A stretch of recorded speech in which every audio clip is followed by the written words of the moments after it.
So, how much power do you have? And how are you using it? Personally, what power do I believe I have?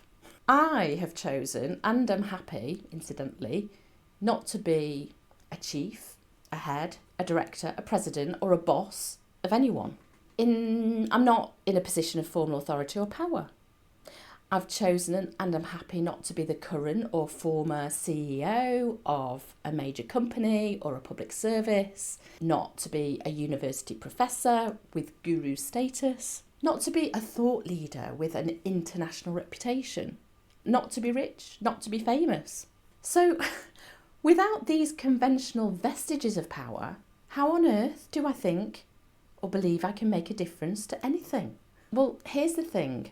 Whatever your role or purpose in life, if you think you have power, or if you think you don't, you're probably right. For many of us, power can sometimes feel, can't it, like a huge and somewhat overwhelming aspect of life. Huge because it affects so much in our human interactions. It can make a big difference, positively or negatively. And overwhelming because it's hard to know sometimes, isn't it, where to start in making sense of your power. Do I believe I have any? Do I want any?